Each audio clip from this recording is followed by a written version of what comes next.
Everybody, Radhe Radhe. आप सबका welcome है वीएसआई क्लासेस में। देखिए, सितंबर 24 का जो पेपर हुआ उसके लिए काफ़ी स्टूडेंट्स की डिमांड थी कि पूरे पेपर का सॉल्यूशन आप डालिए वीडियो बनाकर। एमसीक्यू के बारे में तो वैसे भी काफ़ी लोगों ने वीडियो डाल दिया है, लेकिन फिर भी हम एमसीक्यू भी डिस्कस करेंगे और बाकी सारा पेपर भी अपन डिस्कस करेंगे। ये फर्स्ट टाइम हुआ है कि जो आपके एमसीक्यू हैं वो बाहर आए हैं, स्टूडेंट को दिए गए हैं, तो उससे उनको भी ये रहता है कि हम क्या आंसर देके आए हैं, किस तरह से उसका सॉल्यूशन होगा, और वो अपने मार्क्स का खुद इवेल्युएशन कर सकते हैं। पेपर इतना कोई टिपिकल नहीं था, पेपर आसान था। एमसीक्यू भी इस बार कोई टिपिकल नहीं थे। कैपिटल बस्टिंग इन्वेस्टमेंट चैप्टर से थे, रेशो के चैप्टर से थे, कॉस्ट ऑफ कैपिटल एक लीवरेज के चैप्टर से था। तो हम 1 बाय 1 एमसीक्यू डिस्कस करते हैं। देखिए, इनमें पेपर में सीरीज थी, आपके सीरियल नंबर अलग अलग हो सकते हैं क्वेश्चंस का, लेकिन अल्टीमेटली उनका आंसर आपका फाइनल है। तो सबसे पहले अपन एमसीक्यू डिस्कस कर रहे हैं। तो देखिए, ये केस सिनेरियो 1 है। ये कह रहा है RS limited is manufacturing and selling soft drinks in India. The production process involves one important process which increases the shelf life of the soft drinks. Presently, the machine used for this purpose is an old one, in which wastage due to breakage of glasses bottles is considerably high, and due to its limited capacity, the company is not in a position to increase its production.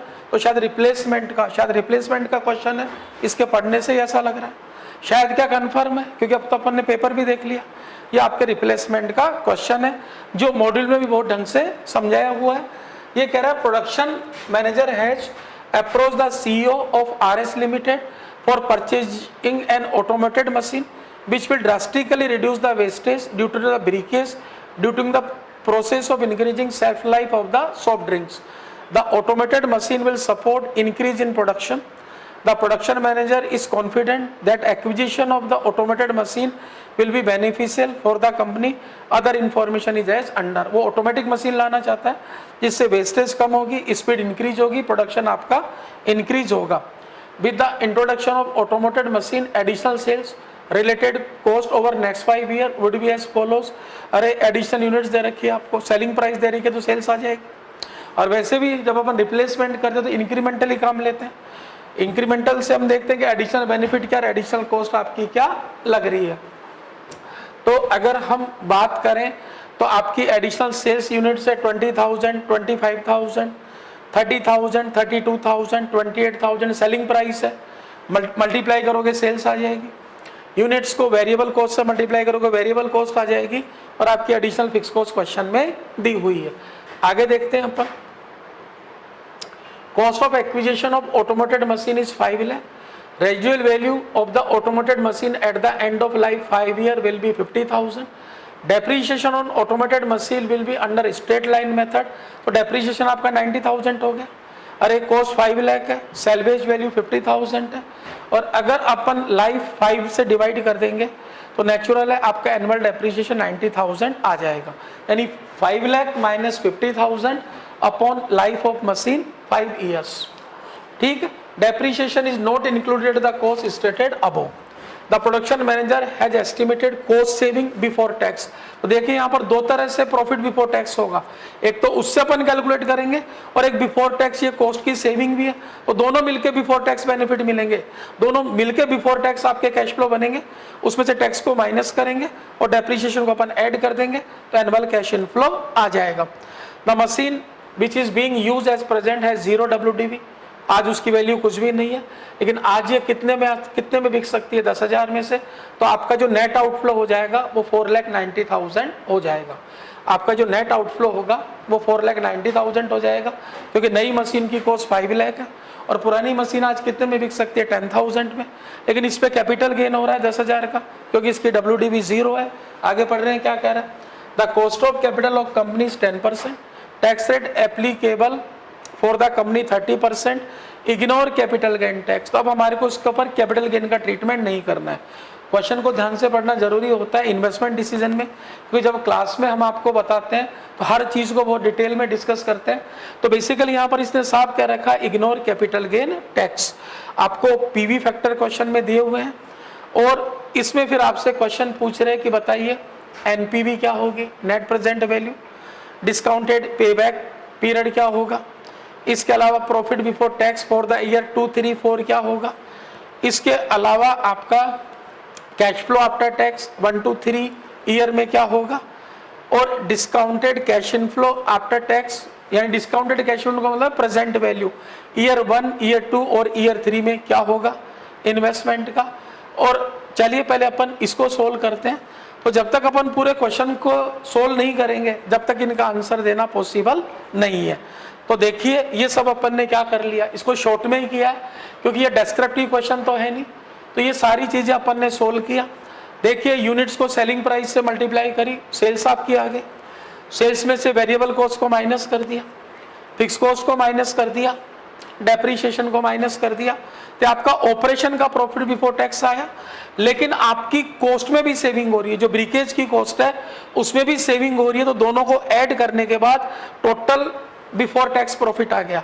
तो ये आपका 1,45,000, 3,50,000, 3,11,000, 2,59,000, इसमें से 30% tax को minus कर दिया, profit after tax आ गया, depreciation को ऐड कर दिया, एनुअल कैश इनफ्लो आ गया। जैसे ही डेप्रीशिएशन को ऐड किया एनुअल कैश इनफ्लो आ गया। प्रेजेंट वैल्यू फैक्टर आपको क्वेश्चन में दिए हुए हैं, इससे present value of cash inflow calculate कर लिया। और देखिए जैसे हम क्या करेंगे, annual cash inflow after tax को पीवी फैक्टर से मल्टीप्लाई करेंगे तो present value of cash inflow आ गया। अब जब present value of cash inflow आ गया अब अपन एनपीवी कैलकुलेट करते हैं। तो देखिए इन सबको जब हमने टोटल किया, फर्स्ट ईयर का 145,440, 158, 179, 251, 585, इन सब का टोटल करके total present value of cash inflow आ गया। और उसमें present value of residual value यानी जो सैल्वेज वैल्यू है at the end of 5th year वो ऐड कर दिया। तो 5th ईयर के एंड में जो आपकी सैल्वेज वैल्यू है वो 50,000 है, उसको अपन ने क्या कर दिया 5th ईयर के फैक्टर से मल्टीप्लाई कर दिया और ऐड करने से ये total present value of cash inflow आ गया। और इसमें से हमने इंक्रीमेंटल आउटफ्लो को माइनस कर दिया। तो जो एडिशनल इनिशियल आउटफ्लो था, नई मशीन की कॉस्ट 5 लाख थी और उसमें 10,000 पुरानी मशीन की आज सैल्वेज वैल्यू थी, कैपिटल गेन टैक्स को इग्नोर करना था। तो जैसे हमने उसमें से माइनस किया तो ये आपकी नेट प्रेजेंट वैल्यू आ गई। तो फर्स्ट क्वेश्चन आपसे नेट प्रेजेंट वैल्यू पूछ रहा है तो उसका आंसर है 4,74,890.4। तो अगर आप इसमें देखें, अगर आप तो जो फर्स्ट क्वेश्चन आपसे पूछ रहा है, तो फर्स्ट क्वेश्चन आपसे जो पूछ रहा है वो पूछ रहा है आपसे नेट प्रेजेंट वैल्यू। तो ये नेट प्रेजेंट वैल्यू का आंसर है ये सी है भाई 474,890.4, इसका आंसर आपका सी होगा। सेकंड कह रहा है what is discounted payback period of investment proposal. तो अब अगर हम डिस्काउंटेड पेबैक पीरियड की बात करें, अगर डिस्काउंटेड पेबैक पीरियड की बात करें तो ये लीजिए, अगर हम डिस्काउंटेड पेबैक पीरियड की बात करें तो देखिए अगर डिस्काउंटेड पेबैक पीरियड की बात करें तो नेट इनिशियल कैश आउटफ्लो 4,90,000 है। तो डिस्काउंटेड पेबैक पीरियड निकालने के लिए हम present value of cash flow को काम में लेते हैं और जबकि पेबैक कैलकुलेट करने के लिए हम एनुअल कैश इनफ्लो को लेते हैं। यानी प्रेजेंट वैल्यू को डिस्काउंट करने के बाद प्रेजेंट वैल्यू निकालने के बाद जो कैश फ्लो होता है अपन उसको काम में लेते हैं। देखिए 4,90,000 कवर करने, तो फर्स्ट ईयर की present value of cash inflow ये है, सेकंड ईयर का ये है, ये दोनों मिलकर 3,03,619 हो गए। तो इन दो कैश फ्लो को इनकर्ड होने में 2 साल लग गए। अब बैलेंस कितना बचा 4,90,000 माइनस 303,619 और आपके थर्ड ईयर का जो present value of cash inflow है वो 251,585 है। इन दोनों को प्लस किया तो ये आपका आ गया 2.74 ईयर्स। तो इसका जो आंसर आएगा, इसका जो आंसर आएगा आपका, इसका जो आंसर होगा, इसका आंसर होगा 2.74 ईयर्स। इसका आंसर भी होगा भाई, इसका जो आंसर होगा वो आंसर होगा 2.74 ईयर्स, इसका आंसर होगा बी। नेक्स्ट कह रहा है what is profit before tax for the year 234। What is the profit before tax for the year 234। तो अगर प्रॉफिट बिफोर टैक्स की बात करें तो प्रॉफिट बिफोर टैक्स की अगर बात करें तो प्रॉफिट बिफोर टैक्स हमने यहां पर कैलकुलेट कर रखा है। तो ये लीजिए आपका जो टोटल प्रॉफिट बिफोर टैक्स है सेकेंड ईयर का 1,45,000 है, थर्ड ईयर का 3,50,000 है और फोर्थ ईयर का 3,11,000 है। तो आपको 2, 3, 4 जो भी आपको प्रॉफिट बिफोर टैक्स पूछ रहा है तो इसका आंसर आपका ये हो जाएगा। तो ये लीजिए, ये आपसे कह रहा है प्रॉफिट बिफोर टैक्स 2, 3, 4, तो इसका आंसर हो गया ये वाला आ गया 1,45,000, 3,50,000 और 3,11,000। इसका आंसर आपका ए हो गया, इसका आंसर आपका ए हो गया। उसके बाद ये आपसे कह रहा है what is the cash inflow after tax. Cash inflow बोल रहा है, प्रेजेंट वैल्यू नहीं पूछ रहा, फर्स्ट ईयर, सेकेंड ईयर और थर्ड ईयर का कैश इनफ्लो आफ्टर टैक्स पूछ रहा है। तो अगर कैश इनफ्लो आफ्टर टैक्स की बात करें तो कैश इनफ्लो आफ्टर टैक्स आपका ये रहा, फर्स्ट ईयर का 145,440, सेकेंड ईयर का 158,179 और थर्ड ईयर का 251,585। तो अगर cash inflow after tax, cash inflow after tax पूछ रहा है, ये तो प्रेजेंट वैल्यू है भाई। जो कैश इनफ्लो आफ्टर टैक्स है वो 1,60,000, ये प्रेजेंट वैल्यू है। Annual cash inflow after tax आपका है 1,60,000, 191,500 और 3,35,000। तो ये लीज है आपका annual cash inflow after tax. तो देखिए आपका मैच हो गया, आपका मैच हो गया 1,65,000 आपका annual cash inflow after tax. एक बार इसका आंसर दोबारा देखते हैं। First annual cash inflow after tax तो 160, 191, 500 और 3,35,000 annual cash inflow after tax. तो यही आंसर आएगा 160,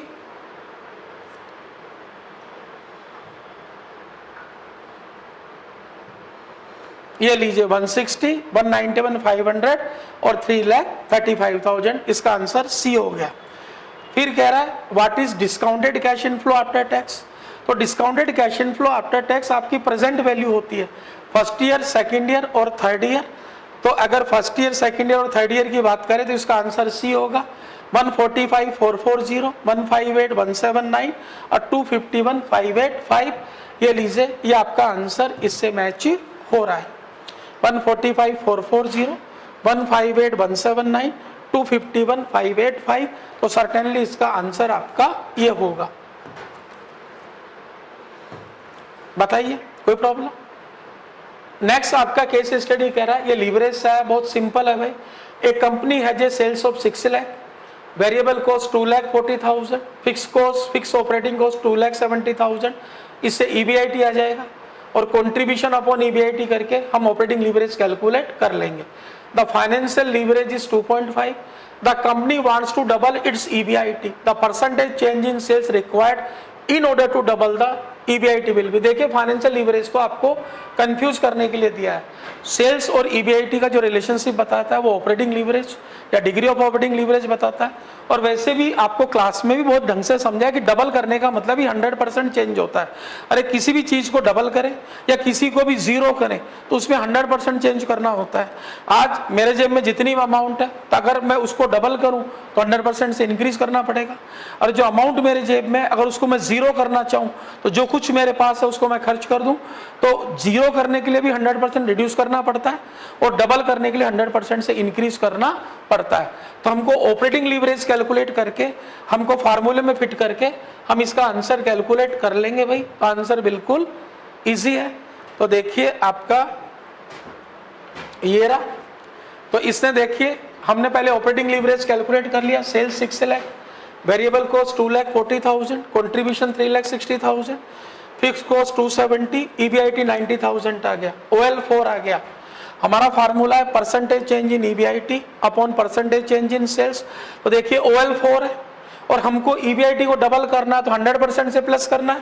तो सेल्स में कितनी परसेंट इंक्रीज करें, सेल्स में कितना परसेंट चेंज करें, तो परसेंटेज चेंज इन सेल्स आ गई 100% अपॉन 4 तो 25%। इसका आंसर आपका होगा 25%। इसका जो एमसीक्यू का आपका जो आंसर होगा वो आपका होगा 25%। तो इसका आंसर ए है भाई, इसका आंसर ए है 25%।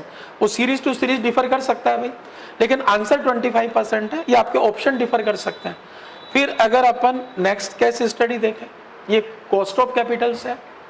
ये कह रहा है the capital structure of KPS limited includes 5 lakh equity shares of ₹10 each.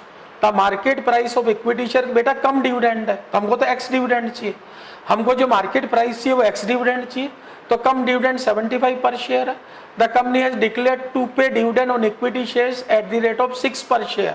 तो आपकी जो एक्स डिविडेंड प्राइस हो गई वो 75 माइनस 6 हो जाएगी, 69 हो जाएगी पर share, which will be paid, ये कह रहा है which will be paid within next 3 days। Okay, the company has a history of consistent growth in the dividend, it has been predicted that the next year KPS Limited will pay dividend on its equity share 7.5 पर share. तो D1 आपको question में दे दिया, लेकिन इसमें सबसे अच्छी बात पता है क्या, अब तक तुमने जितने भी क्वेश्चन मॉड्यूल वगैरह में करे होंगे उसमें 5 साल पहले का डिविडेंड या आगे का डिविडेंड, लेकिन इसमें प्रीवियस ईयर और करंट ईयर का डिविडेंड दिया हुआ है, तो हम इसी से ग्रोथ रेट कैलकुलेट करेंगे, क्योंकि क्वेश्चन में बोल रहा है कि ग्रोथ रेट कांस्टेंट रहेगी।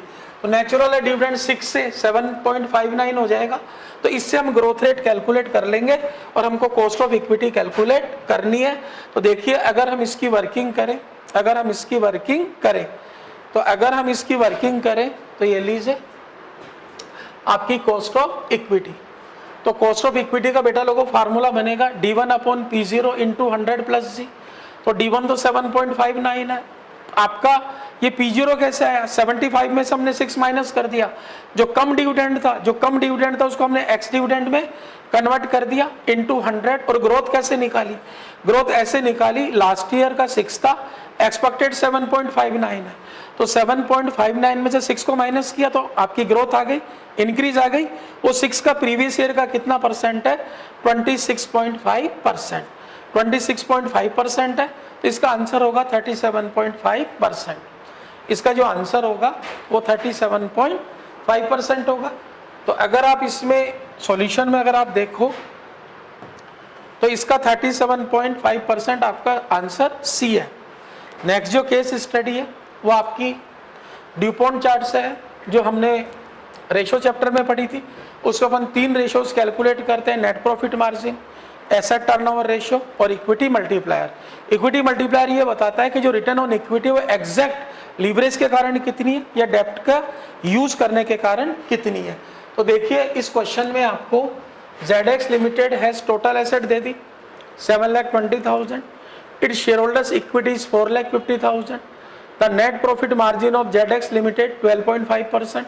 अरे 2 रेशो तो इन्होंने खुद नहीं दे दी है, net profit margin they the, asset turnover दे दिया, तो हमको तो केवल इक्विटी मल्टीप्लायर कैलकुलेट करना है और वो भी कैलकुलेट हो जाएगा। टोटल एसेट को किससे डिवाइड कर दो, शेयर होल्डर्स इक्विटी से।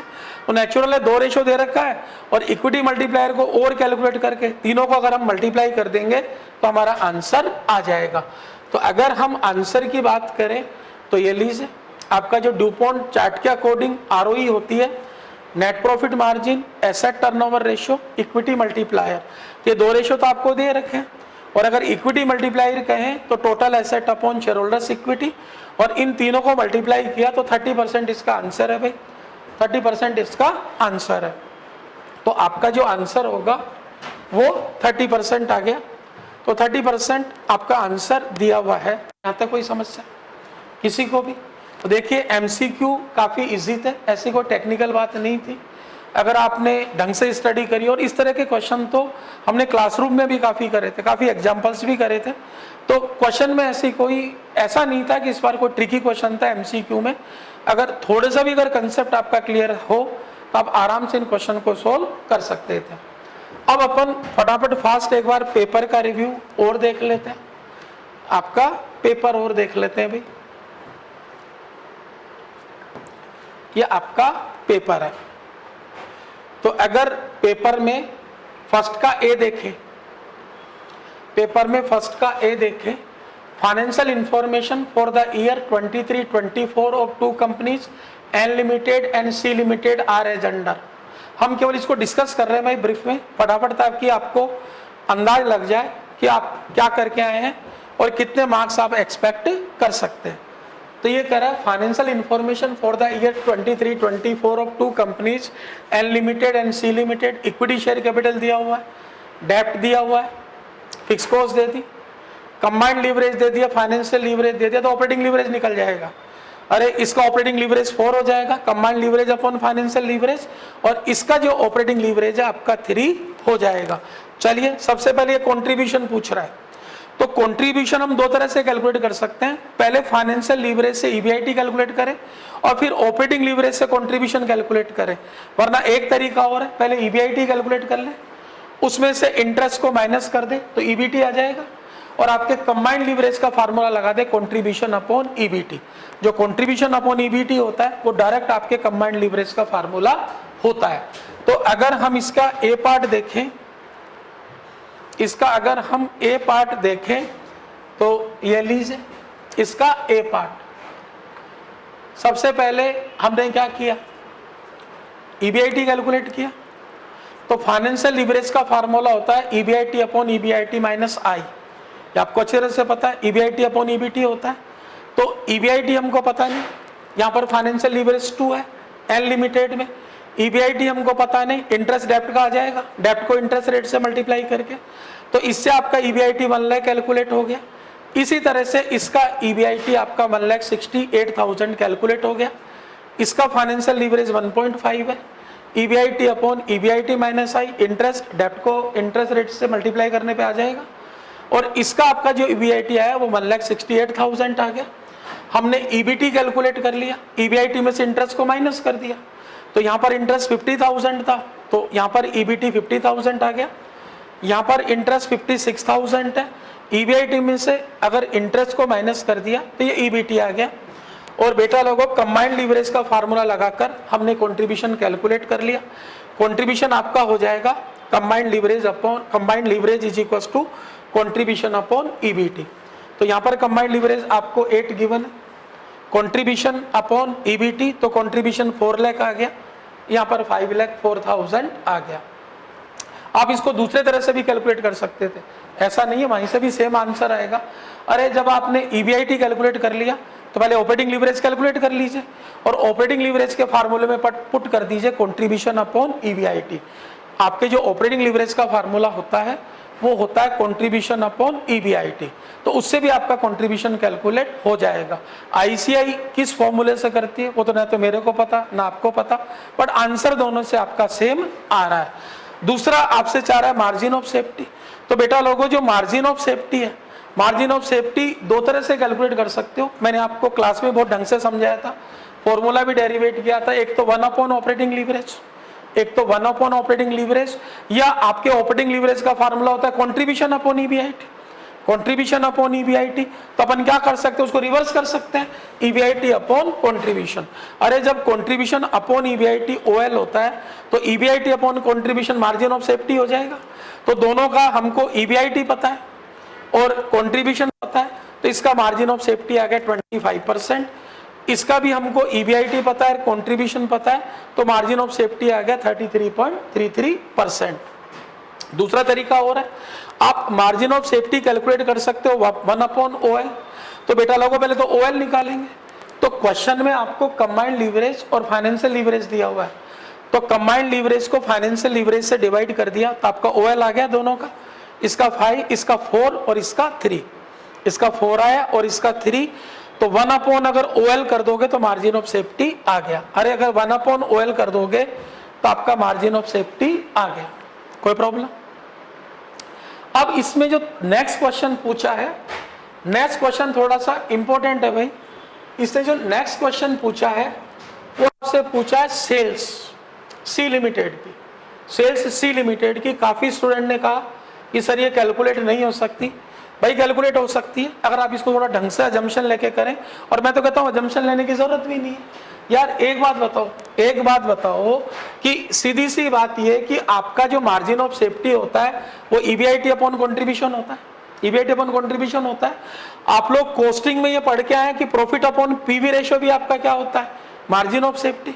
तो बेसिकली प्रॉफिट तो ईबीआईटी है, तो हम कंट्रीब्यूशन की जगह ही तो पीवी रेशियो रिप्लेस कर रहे हैं।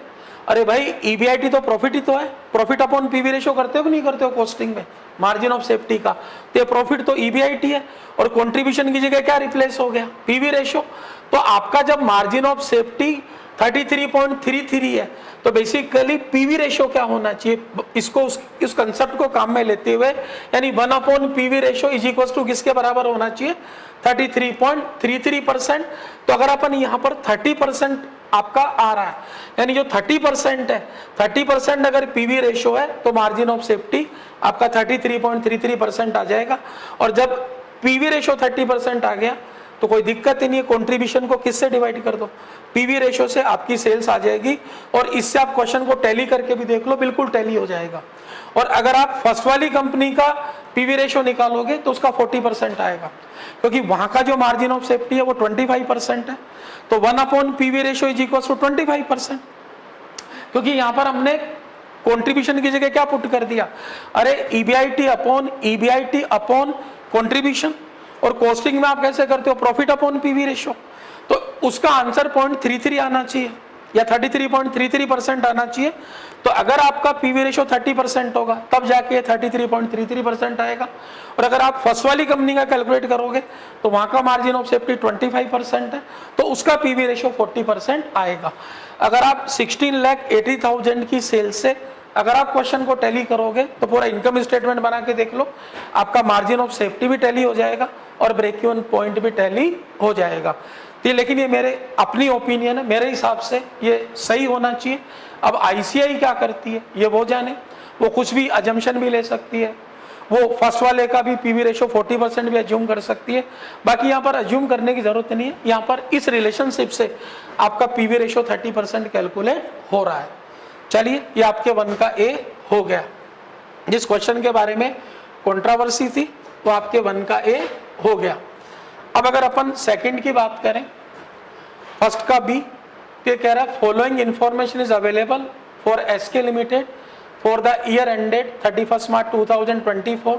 कॉस्ट ऑफ प्रोडक्शन है, कॉस्ट ऑफ गुड्स सोल्ड है, एवरेज स्टॉक ऑफ WIP दे दिया, average stock of finish goods, administration और सेलिंग एक्सपेंसेस दे दिए, receivers collection period, raw material storage period, creditors payment period. You are required to calculate working capital requirement by operating cycle method assuming 360 days। बहुत easy question है। ऐसा कैसा illustration आपके ICI module में, अगर आप अपने ICI का मॉड्यूल देखो तो जो ऑपरेटिंग साइकिल पीरियड की जहाँ थ्योरी लिखी हुई है उसके बाद जो फर्स्ट इलस्ट्रेशन है वो इसी तरीके का है। और यहाँ पर भी आपको डेटर्स कलेक्शन पीरियड दे दिया, रॉ मेटेरियल स्टोरेज पीरियड दे दिया और क्रेडिटर्स पेमेंट पीरियड दे दिया। तो आपको यहाँ पर केवल WIP इन्वेंट्री होल्डिंग पीरियड और finish goods storage period calculate करना पड़ेगा। आपको अच्छी तरह से पता है कि जो ऑपरेटिंग साइकिल पीरियड होती है वो उसका फार्मूला था R+W+F+D-C। R का मतलब रॉ मेटेरियल स्टोरेज पीरियड था, W का मतलब WIP इन्वेंट्री होल्डिंग पीरियड था, F का मतलब फिनिश गुड्स स्टोरेज पीरियड था, D का मतलब डेटर्स कलेक्शन पीरियड था। और क्रेडिटर्स को अपन माइनस इसलिए करते हैं क्योंकि जो क्रेडिटर्स है वो हमको उधार देते हैं, इससे हमारे वर्किंग कैपिटल का इन्वेस्टमेंट रिड्यूस होता है। क्वेश्चन बहुत इजी था भाई और आराम से सोल्व करने लायक था। यहाँ पर हमको केवल 2 चीजें कैलकुलेट करनी है, WIP का पीरियड और फिनिश गुड्स स्टोरेज का पीरियड। फिर अपन क्या करते हैं, ऑपरेटिंग साइकिल पीरियड कैलकुलेट करते हैं, नंबर ऑफ डेज को डिवाइड करके ऑपरेटिंग साइकिल पीरियड से। डेज भी क्वेश्चन में दे दिए 360। फिर अपन annual operating cash cost calculate करते हैं, और जो एनुअल ऑपरेटिंग कैश कॉस्ट होती है तुमको ढंग से नोट्स में लिखवा रखा था, कॉस्ट ऑफ गुड्स सोल्ड और plus administration and selling expenses. और इसके अलावा इसमें डेप्रिसिएशन वगैरह को इंक्लूड नहीं करते अगर ऑपरेटिंग एक्सपेंसेस में शामिल हो तो। और अगर किसी कैश बैलेंस की और रिक्वायरमेंट है तब हम उसको और ऐड कर देते हैं। तो क्वेश्चन में कहीं पर भी कैश बैलेंस की रिक्वायरमेंट नहीं दिख रही। तो अगर अपन इस क्वेश्चन को देखें तो ये लीजिए, ये आपका ऑपरेटिंग साइकिल पीरियड R+W+F+D-C, ये हमने इसका मीनिंग लिख दिया। तो बेसिकली इसमें हमको 2 चीजें कैलकुलेट करनी पड़ी, एक तो W निकालना पड़ा। तो W हमने कैलकुलेट किया average stock of WIP upon average cost of production आपका पर डे। तो देखिए एवरेज स्टॉक ऑफ WIP दिया हुआ है, टोटल कॉस्ट ऑफ प्रोडक्शन दी हुई है। पर डे निकालने के लिए इसको 360 से क्या करना पड़ेगा, डिवाइड। या हम इसको ऐसे भी कर सकते हैं, एवरेज स्टॉक ऑफ WIP ये कॉस्ट ऑफ प्रोडक्शन और 360 से ऊपर क्या कर दिया, मल्टीप्लाई, तो आपका 22 डेज आ गया। इसी तरह से जो फिनिश गुड्स स्टोरेज पीरियड है, average stock of finish goods upon average cost of goods sold per day. तो average stock of finish goods दिया हुआ है, total cost of good sold भी क्वेश्चन में दिया हुआ है। तो अगर पर डे कैलकुलेट करना है तो 360 से डिवाइड करना है, तो हम ये भी कर सकते हैं कि इससे तो डिवाइड कर दें, 360 से मल्टीप्लाई कर दें, तो आपका 60 डेज आ गया। उसके बाद हमने क्या किया, ऑपरेटिंग साइकिल पीरियड कैलकुलेट कर ली, RWFD minus C 120 days, number of operating cycles calculate कर ली, नंबर ऑफ डेज 360 और एक ऑपरेटिंग साइकिल 120, तो आपका 3 आ गया। और अब हम वर्किंग कैपिटल रिक्वायरमेंट हमने कैलकुलेट कर ली, annual operating cost upon number of operating cycle. तो एनुअल ऑपरेटिंग कॉस्ट क्या होगी, कॉस्ट ऑफ गुड्स सोल्ड और plus administration and selling expenses, और नंबर ऑफ ऑपरेटिंग साइकिल्स कितनी है, 3। तो ये आपका आंसर किसका आ गया, कितनी वर्किंग कैपिटल की रिक्वायरमेंट है। अगर कोई कैश बैलेंस की रिक्वायरमेंट और होती इनके अलावा तो अपन उसको ऐड और कर देते। तो बताइए यहाँ तक किसी को कोई प्रॉब्लम। नेक्स्ट हम देखें इसका जो सी पार्ट है, इसका सी पार्ट रेशो का है भाई। एक बैलेंस शीट आपको दी हुई है जो हमारे को कंप्लीट करनी है। 360 डेज एक ईयर में है, सारी सेल्स को क्रेडिट बोल रहा है क्योंकि थोड़ा क्विक चल रहे हैं, अपन पेपर का एनालिसिस कर रहे हैं और पीडीएफ पे आपको सॉल्यूशन पूरा मिल जाएगा। तो देखिए इसमें इक्विटी शेयरहोल्डर्स फंड तो क्वेश्चन में दिया हुआ है 9 lakh, share capital plus reserve and surplus और क्रेडिटर्स आपके 3 लाख दिए हुए हैं। तो बेटा लोगों अगर किसी तरह से लॉन्ग टर्म डेट पता चल जाए तो टोटल लायबिलिटी साइड कंप्लीट हो जाएगी and total asset is equal to total liability. हम रेशियोज को देख लेते हैं। Inventory turnover ratio cost of goods sold पे, total asset turnover ratio 2.5 times. Long term debt to shareholders fund बोल दिया तो बेटा इससे लॉन्ग टर्म डेट निकल जाएगा, डेटर्स कलेक्शन पीरियड भी निकल जाएगा। कैसे निकलेगा, क्योंकि जब टोटल एसेट पता चल जाएगी तो एसेट टर्नओवर रेशियो से हम सेल्स निकाल लेंगे।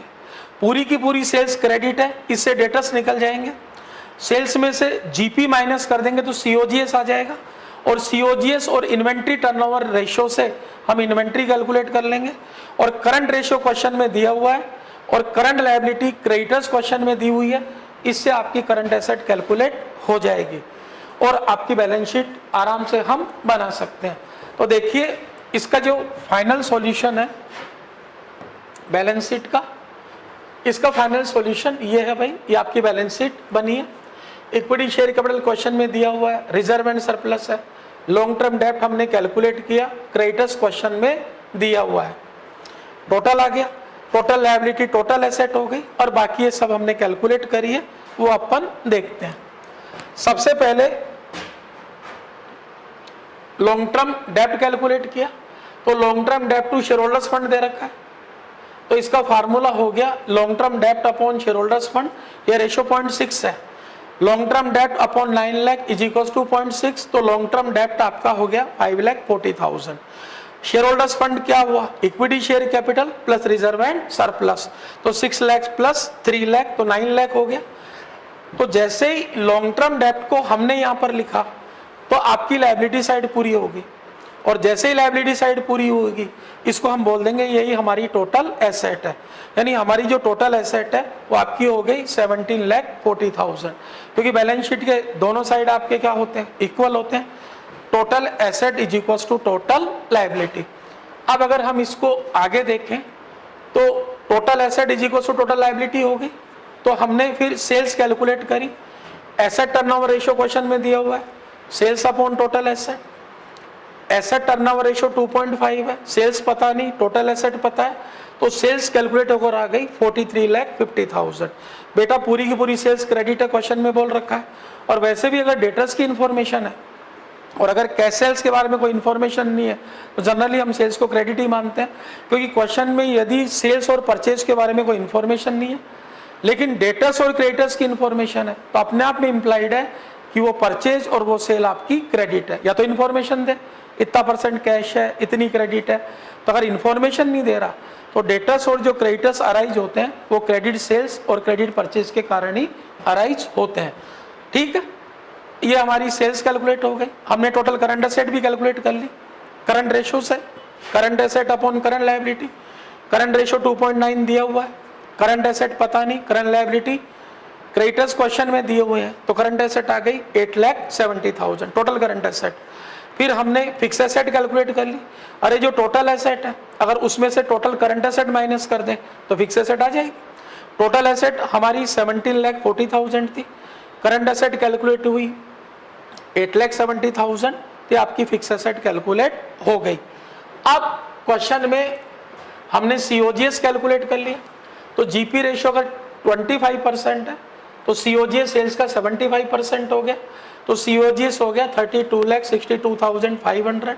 हमने इन्वेंट्री कैलकुलेट करी, inventory turnover ratio COGS upon inventory, यहाँ पर एवरेज नहीं लेंगे भाई क्योंकि बैलेंस शीट में एवरेज नहीं आता, बैलेंस शीट में क्लोजिंग इन्वेंट्री आती है। और वैसे भी क्वेश्चन के अकॉर्डिंग फार्मूले चेंज होते रहते हैं, ये आपके मॉड्यूल में भी बोल रखा है और पढ़ाते समय भी आपको बताया गया है कि जब मिसिंग वैल्यू को क्वेश्चन करते हैं या बैलेंस शीट प्रिपेयर करनी होती है तो उस केस में हमको वहाँ पर क्लोजिंग इन्वेंट्री लिखनी होती है, तो इससे इन्वेंट्री कैलकुलेट हो जाएगी। ये 7.5 टाइम्स क्वेश्चन में दिया हुआ है रेशियो। सीओजीएस हमको पता है, इन्वेंट्री पता नहीं, तो इससे आपकी इन्वेंट्री आ गई 4,35,000, हम बैलेंस शीट में लिख देंगे। फिर हम डेटर्स कैलकुलेट कर लेंगे, डेटर्स कलेक्शन पीरियड दिया हुआ है तो number of days upon credit sales into debtors, वैसे तो एवरेज डेटर्स लेते हैं लेकिन यहाँ पर हमको कैलकुलेट डेटर्स करने हैं, हम क्लोजिंग डेटर्स फार्मूले में काम में ले रहे हैं। तो डेटर्स कलेक्शन पीरियड 30 है, नंबर ऑफ डेज 360 है, क्रेडिट सेल्स है इनटू डेटर्स, तो आपका डेटर्स, और वैसे भी देखो बहुत आसान है ये फार्मूला, टोटल क्रेडिट सेल्स इतनी है तो 360 से डिवाइड करते हैं, एक दिन की क्रेडिट सेल्स आ गई। और कितने दिन की क्रेडिट रहती है? 30 डेज की, यानी जो 30 डेज है वो हमेशा उधार में ब्लॉक रहती है, यानी जो 30 डेज की एवरेज सेल्स है वो आपके डेटर्स होते हैं, तो ये एनुअल सेल्स है। इसको जैसे ही 360 से डिवाइड किया एक दिन की सेल आ गई और इसको 30 से मल्टीप्लाई करते ही 30 दिन की क्रेडिट सेल्स आ गई जो आपके डेटर्स होंगे। अब अगर कैश कैलकुलेट करना है तो टोटल करंट एसेट में से इन्वेंट्री और डेटर्स को माइनस कर दो तो 72,500, और इससे आपकी जो बैलेंस शीट है वो आपकी मैच हो गई, इससे आपकी बैलेंस शीट मैच हो जाएगी, कोई प्रॉब्लम।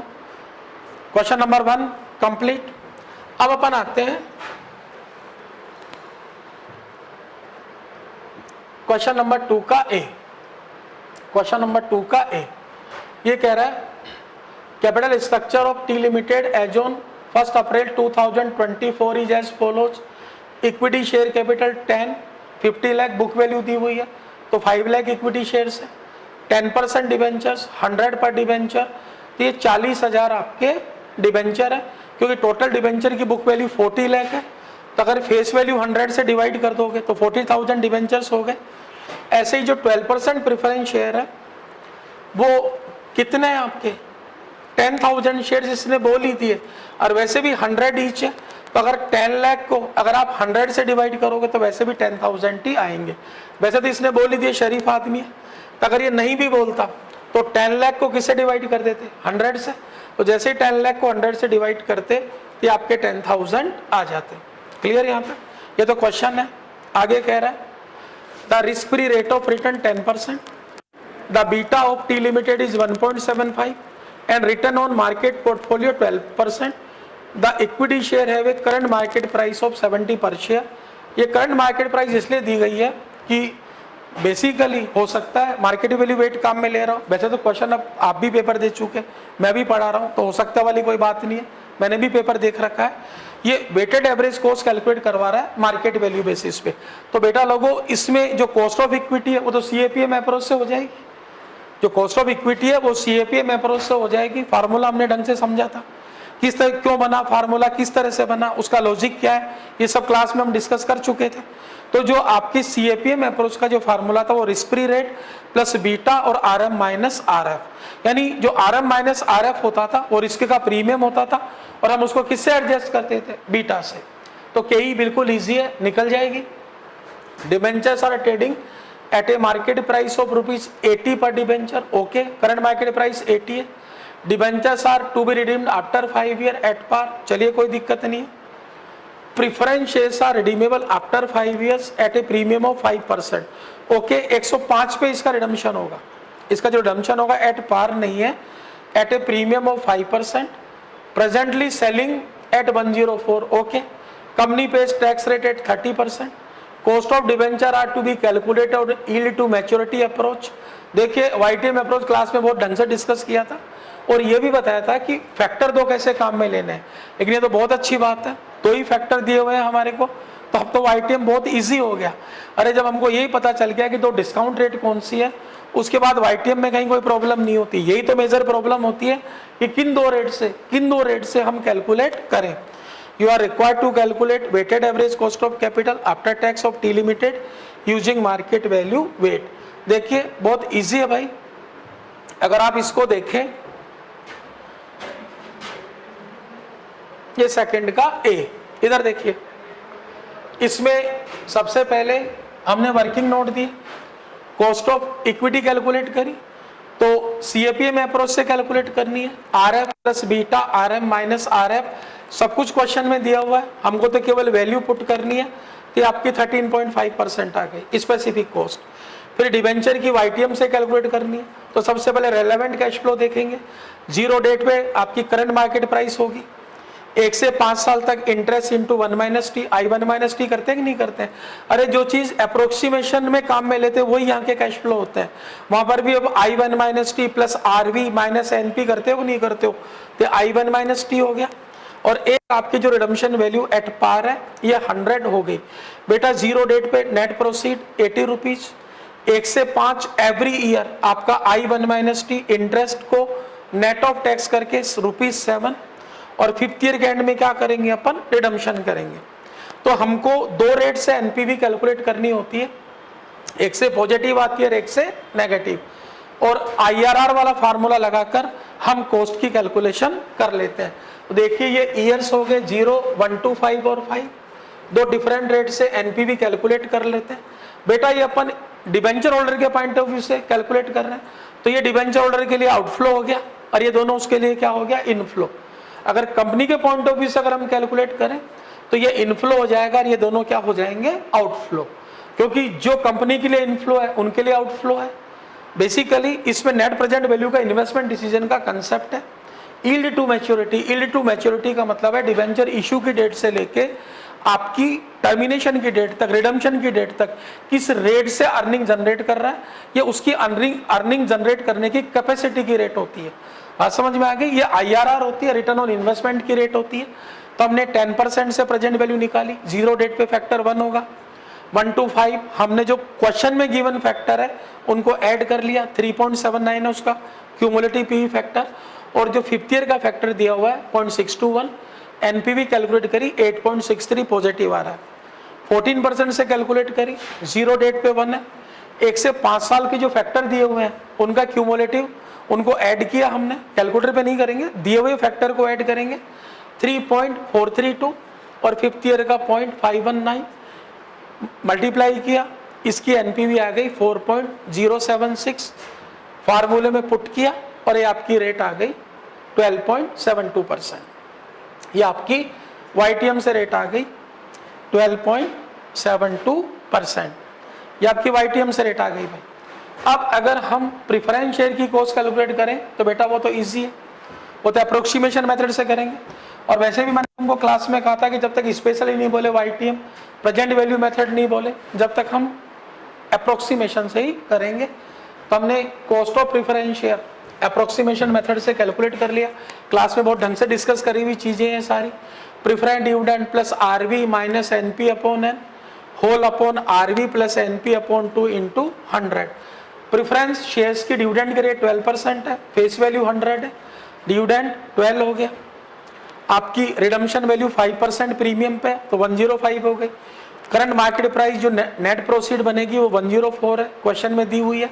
रिडम्पशन 5 साल बाद करना है, फार्मूले में पुट किया तो इसकी रेट आ गई 11.67%।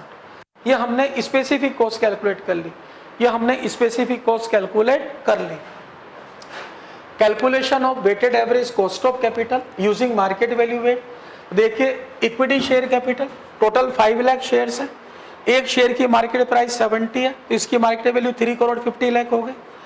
40,000 डिबेंचर्स है, एक डिबेंचर की करंट मार्केट प्राइस 80 है तो मल्टीप्लाई किया तो 32 लाख हो गया। आपके 10,000 प्रेफरेंस शेयर्स है, एक शेयर की करंट मार्केट प्राइस 104 है तो 10,40,000, इसका टोटल हो गया 3 करोड़ 92 लाख 40,000।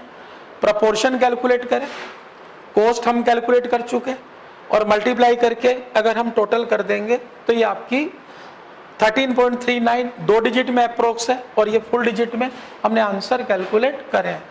आप मैच कर लीजिए। आई थिंक इसमें कहीं कोई गलती होने के चांस आपके नहीं होने चाहिए।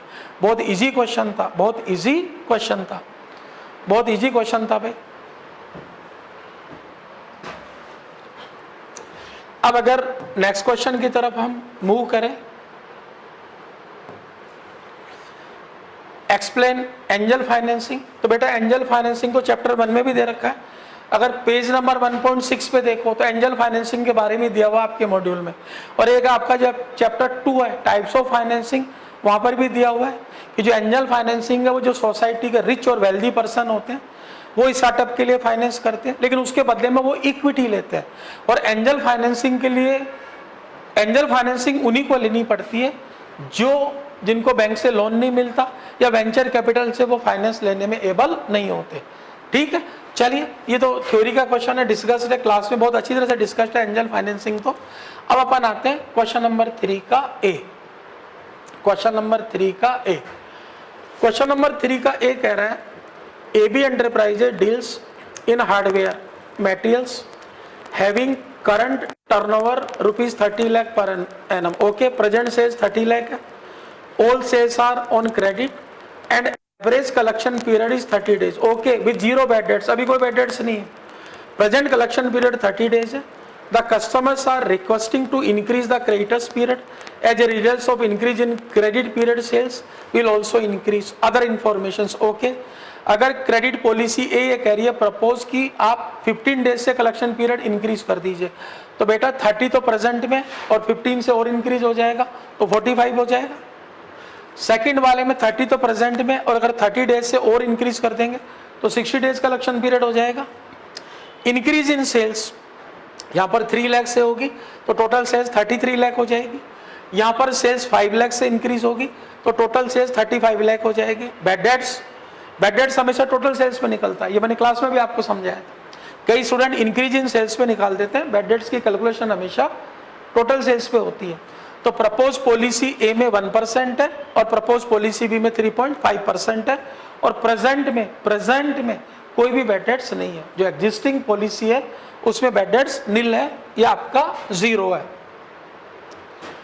सेलिंग प्राइस 100 पर यूनिट है, वेरिएबल कॉस्ट 50 है, फिक्स कॉस्ट 5 लाख है, फिक्स कॉस्ट तो फिक्स रहती है। Required rate of return on additional investment 20% है। Creditors for variable cost are ready to give 15 days extra credit for the additional cost incurred.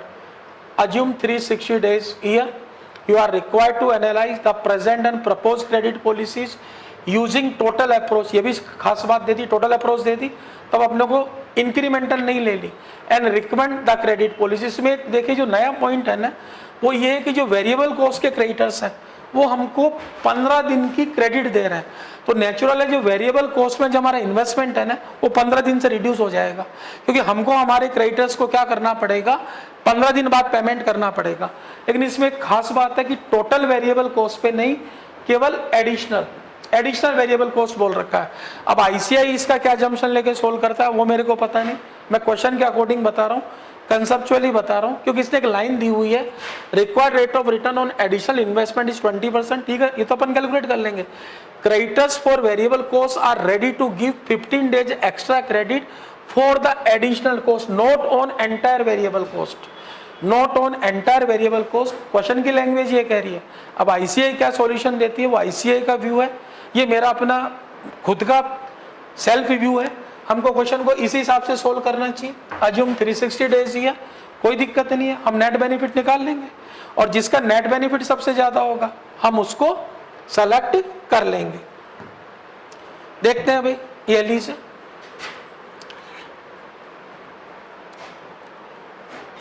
ये लीजिए आपकी, इधर देखिए। सबसे पहले हमने कुछ वर्किंग नोट दिए। सबसे पहले हम यूनिट सोल्ड कैलकुलेट करी, तो देखिए सेल्स 30 लाख, 33 लाख और 35 लाख है, और सेलिंग प्राइस 100 है, तो ये आपकी यूनिट सोल्ड आ गई 30,000, 33,000 और 35,000। तो देखिए ये हमने स्टेटमेंट बना लिया। Statement showing evaluation of credit policies total approach से। कलेक्शन पीरियड प्रेजेंट में 30 डेज, 45 डेज, 60 डेज। बेटा लोगों सबसे पहले एक्सपेक्टेड प्रॉफिट कैलकुलेट करना होता है, तो क्रेडिट सेल्स क्वेश्चन में दी हुई है। वेरिएबल कॉस्ट 50 रुपए पर यूनिट है और नंबर ऑफ यूनिट हम कैलकुलेट कर चुके। तो अगर पर यूनिट से वेरिएबल कॉस्ट को मल्टीप्लाई कर देंगे तो ये आपकी वेरिएबल कॉस्ट आ गई। देखिए यहाँ पर एडिशनल वेरिएबल कॉस्ट 1,50,000 है, 15 लाख प्रेजेंट में, यहाँ पर 16,50,000। तो एडिशनल वेरिएबल कॉस्ट केवल 1,50,000 है और यहाँ पर एडिशनल वेरिएबल कॉस्ट 2,50,000 है, क्योंकि प्रेजेंट में 15 लाख है और यहाँ पर 17,50,000 है। तो एडिशनल वेरिएबल कॉस्ट आपकी हो गई 2,50,000। फिक्स कॉस्ट तो फिक्स रहती है। बैड डेट्स है, यहाँ पर तो है नहीं, यहाँ पर 1% है, तो हमने 1% और बी की परसेंट से मल्टीप्लाई करके बैड डेट्स कैलकुलेट कर लिया। ये आपका एक्सपेक्टेड प्रॉफिट आ गया। अब इसमें से अपॉर्चुनिटी कॉस्ट को माइनस कर देंगे तो नेट बेनिफिट आ जाएगा। नेट बेनिफिट सबसे ज्यादा इसका, हम एक रिकमेंडेशन दे देंगे कि इसको सेलेक्ट कर लेनी चाहिए। अब इसमें मेन चीज है अपॉर्चुनिटी कॉस्ट कैलकुलेट करना। तो बेटा लोगों जो अपॉर्चुनिटी कॉस्ट कैलकुलेट करते हैं, आपको फार्मूला लिखा हुआ है, total cost of credit sales into debtors collection period upon days, month या वीक से डिवाइड कर देंगे, into required rate of return upon 100। जो total cost of credit sales होती है वो वेरिएबल कॉस्ट और फिक्स कॉस्ट दोनों है। तो बेसिकली हमारे को अपॉर्चुनिटी कॉस्ट इन दोनों पे कैलकुलेट करनी है, वेरिएबल प्लस फिक्स। लेकिन अब यहाँ पर हमको दो पार्ट में कैलकुलेट करनी पड़ेगी कि भाई ठीक है ये 20 लाख, यहाँ पर भी 20 लाख, यहाँ पर भी 20 लाख, और जो एडिशनल वेरिएबल कॉस्ट है, अरे भाई आपका यहाँ पर तो 20 है और यहाँ पर 21,50,000 है। तो जो 1,50,000 इंक्रीज हुए वो एडिशनल वेरिएबल कॉस्ट ही तो है। तो बेसिकली यहाँ पर 20 लाख पे तो हम कितने दिन की कैलकुलेट करेंगे, वो तो करेंगे 45 डेज की। लेकिन जो एडिशनल वेरिएबल कॉस्ट 1,50,000 है उस पर 30 डेज की कैलकुलेट करेंगे, उस पर हम 30 डेज की कैलकुलेट करेंगे, क्योंकि वेरिएबल कॉस्ट के जो क्रेडिटर्स हैं वो हमको 15 दिन का रिलैक्सेशन दे रहे हैं। तो देखिए ये मैंने अपॉर्चुनिटी कॉस्ट कैलकुलेट करी। प्रेजेंट पॉलिसी में टोटल वेरिएबल और फिक्स 20 लाख है, 30 डेज इसका कलेक्शन पीरियड है। तो total cost of credit sales 30/360 और 20/100, इससे आपका एवरेज इन्वेस्टमेंट निकलता है। तो 33,333। ये थोड़ा ध्यान से देख लीजिए प्रपोज पॉलिसी ए। तो बेटा लोगों प्रपोज पॉलिसी ए में वैसे तो टोटल ये 21,50,000 है, लेकिन जो एडिशनल 1,50,000 है वो वेरिएबल कॉस्ट ही तो है, एडिशनल वेरिएबल कॉस्ट है। तो हमने क्या करा कि जो 20 लाख है ना, इसके ऊपर तो 45 दिन का निकाल दिया, और प्लस जो एडिशनल वेरिएबल कॉस्ट है 1,50,000, उसके ऊपर केवल हमने 30 डेज का ही निकाला, केवल 30 डेज का ही निकाला, क्योंकि क्रेडिटर्स हमको 15 दिन का रिलैक्सेशन दे रहे हैं। तो इनमें जो हमारा फंड ब्लॉक होगा वो केवल 30 डेज के लिए होगा। इन दोनों को सोल्व करेंगे तो 52,500। दूसरा आपका है प्रपोज पॉलिसी बी। तो इसमें भी वही सेम तरीका किया कि 20 लाख पे तो 60 डेज का निकाल लिया, और जो एडिशनल वेरिएबल कॉस्ट है 15 और 7 लाख, आपका 15 लाख और 17,15,000 का जो डिफरेंस है 2,50,000 जो एडिशनल वेरिएबल कॉस्ट है, इसमें 15 दिन रिड्यूस करके केवल 45 दिन की कैलकुलेट करी। ठीक है, इसका यह आंसर आ जाएगा, ये अपॉर्चुनिटी कॉस्ट आ गई। अब यहाँ पर अगर हमने देखा तो सबसे ज्यादा नेट बेनिफिट इसमें आ रहा है, तो अपन कहेंगे प्रपोज पॉलिसी ए को सेलेक्ट करना चाहिए, क्योंकि यहाँ पर नेट बेनिफिट हायर है। बताइए किसी को कोई प्रॉब्लम हो तो? हालांकि इसको आप दूसरे तरीके से भी कर सकते हो, ऐसा नहीं है। टोटल पे कैलकुलेट कर लो और वेरिएबल कॉस्ट पे 15 दिन की कैलकुलेट करके माइनस कर दो, आंसर वो का वही आएगा। बस इस क्वेश्चन में ये यूनिक चीज थी, ये एक नया पॉइंट था। अब आईसीआई क्या वर्जन देती है, आईसीआई का क्या सॉल्यूशन होता है, वो तो सजेस्टेड आने के बाद ही पता चलेगा, बट क्वेश्चन की लैंग्वेज पढ़ने से, कंसेप्ट के बेस पे इसका यही सॉल्यूशन निकल कर आता है। अब अपन इसका आखिरी क्वेश्चन देखते हैं, इसका बी पार्ट, इसका बी पार्ट देख लेते हैं। ये हमारा आखिरी क्वेश्चन है। तो अगर आखिरी क्वेश्चन देखें तो ये कह रहा है ER private limited has a paid up capital 2,50,000 consisting of 25,000 equity shares of 10 each. Okay, the market price of share 24 है, पी रेशो 8 बोल रहा है। तो बेटा लोगों EPS यहाँ पर आ जाएगी, यहाँ पर EPS आ जाएगी, क्योंकि जो आपका पी रेशो होता है MPS अपॉन EPS होता है, तो यहाँ पर करंट EPS आ जाएगी। The company is planning to purchase a plant, question को ध्यान से पढ़ना सीखो। The company is planning to purchase a plant which will cost 5 lakh. Okay, this plant is expected to yield earning before interest and tax 2 lakh. वापस इस language में देखो, this plant, तो ये केवल इस प्लांट की बात कर रहा है। This plant is expected to yield earning before interest and tax 2 lakh. तो ऐसा लग रहा है कि ये केवल एडिशनल ईबीआईटी है, तो हमको एग्जिस्टिंग ईबीआईटी और निकालनी पड़ेगी, क्योंकि या तो ये टोटल एक्सपेक्टेड ईबीआईटी बोल देता तो हमें एग्जिस्टिंग की जरूरत नहीं थी, ठीक है, या कुछ नहीं बोलता तो ये बोलते था प्रेजेंट आरओआई मेंटेन करेंगे। लेकिन इसकी लैंग्वेज से ये लग रहा है कि this plant is expected to yield earning before interest and tax 2 lakh. तो बेटा इस प्लांट के बारे में बोल रहा है, तो अगर इस प्लांट के बारे में बोल रहा है कि 2 लाख की ईबीआईटी तो केवल इस प्लांट की है, तो इस प्लांट को परचेज करने के बाद जो टोटल एक्सपेक्टेड ईबीआईटी होगी वो 2 का टोटल होगा। वो 2 का टोटल क्या क्या होगा? वो 2 का टोटल ये होगा कि एक तो अपन प्रेजेंट ईबीआईटी कैलकुलेट करेंगे और उस प्रेजेंट ईबीआईटी में हम किसको प्लस कर देंगे? 2 लाख को, और वो कैलकुलेट हो जाएगी। वो अपन सॉल्यूशन में देखेंगे। ये कह रहा है it has 2 alternate finance plan. A में 100% इक्विटी है, बी में 50% इक्विटी और 50% डेप्ट। प्रेजेंट में कोई डेप्ट है नहीं। अदर इंफॉर्मेशन, कॉस्ट ऑफ डेप्ट 12%, कोई दिक्कत नहीं है। 50% डेप्ट का मतलब है 2,50,000 आएगा 5 लाख का, और 2,50,000 पे कितना इंटरेस्ट लगाएंगे? 12%। Equity shares of face value 10 each will be issued at A premium of 10 पर शेयर, यानी इशू प्राइस 20 हो गई। तो बेटा लोगों, ए प्लान में तो 100% इक्विटी है, तो अगर 5 लाख को 20 से डिवाइड करेंगे तो 25,000 शेयर्स हो गए। और प्लान बी में हमको इक्विटी से कितना लेना है? 25,000। अरे भाई 2,50,000, यहाँ पर तो 5 लाख है ना 100%। प्लान ए में तो अगर 5 लाख को आप 20 से 20 कैसे हो गया? 10 रुपए फेस वैल्यू और 10 रुपए प्रीमियम, तो 25,000 शेयर हो गए। तो टोटल शेयर हो जाएंगे 25,000 एग्जिस्टिंग और 25,000 एडिशनल, टोटल 50,000। लेकिन प्लान बी में इक्विटी से 50% रेज कर रहे हैं, तो 50% का मतलब हो गया 2,50,000। और अगर 2,50,000 को 20 से डिवाइड करोगे तो नए शेयर इशू करने पड़ेंगे 12,500। तो टोटल शेयर हो जाएंगे प्लान बी में 25,000 एग्जिस्टिंग और प्लस 12,500 न्यू, 37,500, ठीक है।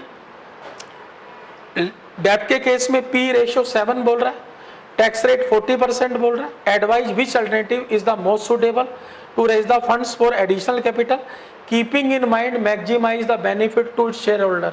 बेटा लोगों, शेयर होल्डर्स की जो वेल्थ मैक्सिमाइजेशन होती है ना, वो मार्केट प्राइस में रिफ्लेक्ट होती है। इस क्वेश्चन में हम मार्केट प्राइस कैलकुलेट करेंगे, क्योंकि वैसे भी पी रेशियो क्वेश्चन में गिवन है। प्रेजेंट पी रेशियो आपको दे रखा है 8, और डेप्ट के केस में पी रेशियो कितना हो जाएगा? 7। तो इक्विटी में तो 8 ही रहेगा, तो हम एमपीएस कैलकुलेट कर लेंगे। क्वेश्चन इजी है, लेकिन हो सकता है आपसे ये गलती हो गई हो कि आपने प्रेजेंट ईबीआईटी कैलकुलेट नहीं करी हो। अब आईसीआई क्या वर्जन लेता है बेटा लोगों, वो तो सजेस्टेड आने के बाद ही पता चलेगा। लेकिन क्वेश्चन की लैंग्वेज से तो यही लग रहा है कि हमको एडिशनल, हमको एग्जिस्टिंग ईबीआईटी कैलकुलेट करनी पड़ेगी, और जो एक्सपेक्टेड ईबीआईटी होगी वो एग्जिस्टिंग में एडिशनल को ऐड करके आएगी। तो देखिए मैंने एग्जिस्टिंग ईबीआईटी कैलकुलेट करी, पी रेशियो क्वेश्चन में दिया हुआ है। पी रेशियो का फार्मूला होता है MPS upon EPS. P ratio 8 times है, एमपीएस 24 है, ईपीएस का पता नहीं, तो इससे आपका ईपीएस निकल कर आ गया 3। ईपीएस का यहाँ पर फार्मूला हो गया EAT upon number of equity share, क्योंकि कहीं पर प्रेफरेंस शेयर्स तो है नहीं, तो ईपीएस 3 है, ईएटी पता नहीं, और प्रेजेंट में नंबर ऑफ इक्विटी शेयर्स 25,000 है, तो प्रॉफिट आफ्टर टैक्स आपका आ गया 75,000। अगर ईएटी अपॉन 1 - टी करोगे तो ईबीटी आ जाएगा। ये तो क्लास में बहुत ढंग से डिस्कस्ड है। अरे अर्निंग बिफोर टैक्स, यानी अर्निंग बिफोर टैक्स को इंटू 1 - टी करते हैं तो ईएटी आता है। तो अगर ईएटी को अपॉन 1 - टी कर दोगे तो प्रेजेंट आपका क्या आ गया? ईबीटी। और प्रेजेंट में कोई डेप्ट है नहीं, जब डेप्ट है नहीं तो ये नील आ गया इंटरेस्ट, तो आपका प्रेजेंट ईबीआईटी आ गया 1,25,000। ये number of equity shares calculate कर लिए। एग्जिस्टिंग 25,000 रहेंगे दोनों प्लान में। इस प्लान में 25,000 रेज करने पड़ेंगे और इस प्लान में 12,500। इसमें 25,000 कैसे? पूरा का पूरा पैसा इक्विटी से, तो 5 लाख को अपन 20 से डिवाइड करेंगे। 5 लाख को किससे डिवाइड करेंगे? 20 से। 10 रुपए की फेस वैल्यू है और 10 रुपए प्रीमियम पे इशू कर रहा है। यहाँ पर 25,000, यहाँ पर इक्विटी से 2,50,000 लेने, उसको अगर 20 से डिवाइड करेंगे तो 12,500, तो ये आपके नंबर ऑफ शेयर्स आ गए। इसके बाद एडिशनल प्लांट को परचेज करने के बाद जो एक्सपेक्टेड EBIT होगी, ये 1,25,000 तो एग्जिस्टिंग है और 2 लाख आपकी एडिशनल है, तो 3,25,000 और आराम से हमने MPS कैलकुलेट कर ली। Total expected EBIT 3,25,000। इंटरेस्ट पहले भी नहीं था, अभी भी नहीं है, नील। यहाँ पर 2,50,000 का आपका इंटरेस्ट आ जाएगा 12%, 30,000 इंटरेस्ट हो गया, EBT आ गया, 40% टैक्स माइनस कर दिया, EAT आ गया, नंबर ऑफ शेयर से डिवाइड कर दिया, EPS आ गया, P रेशो यहाँ पर 8 टाइम्स होगा, यहाँ पर 7 टाइम्स होगा, MPS आ गया, EPS इंटू P रेशो, तो MPS यहाँ पर हायर है, तो अपन प्लान बी को सेलेक्ट करेंगे। MPS हायर किस में है? प्लान बी में, तो हम प्लान बी को सेलेक्ट करेंगे। डियर स्टूडेंट्स, ये मैंने क्विक, बहुत फास्ट रेस्पॉन्ड किया है, थोड़ी स्पीड तेज हो सकती है, लेकिन फिर भी मैंने आपको ढंग से पूरा एक्सप्लेन विथ PDF आपको समझाने की कोशिश करी है। फाइनल आंसर तो ICAI का क्या आता है वो सजेस्टेड आने के बाद ही पता चलेगा, लेकिन फिर भी ये क्वेश्चन कंसेप्चुअल मेरे हिसाब से इनके आंसर यही होने चाहिए। बाकी जो आंसर होंगे वो तो आपके जो भी ICAI सजेस्टेड इशू करेगा उसके बाद ही पता चलेगा, क्योंकि आपको पता ICAI कई बार डिफरेंट व्यू ले लेता है, कुछ वेरिएशन दे देता है। आप इसके हिसाब से आप अपने एक्सपेक्टेड मार्क्स कैलकुलेट कर सकते हैं। Thank you very much. I hope आप सबके अच्छे मार्क्स आएंगे और रिजल्ट भी पॉजिटिव ही रहेगा। इस सब के लिए एडवांस में मैं आपको विश देता हूँ कि जब भी आपका रिजल्ट आए, आपकी मार्कशीट में सक्सेसफुल लिखा हुआ है। जब भी आपका रिजल्ट आए, चाहे वो स्टूडेंट हमारी इंस्टीट्यूट के हैं या नहीं है, जो यूट्यूब पे देख रहे हैं, या हमारी इंस्टीट्यूट के स्टूडेंट देख रहे हैं, या और कोई स्टूडेंट देख रहे हैं, जब भी आपका रिजल्ट आए, आपके रिजल्ट में सक्सेसफुल लिखा हुआ आना चाहिए, ऐसी मेरी विश है। Thank you very much.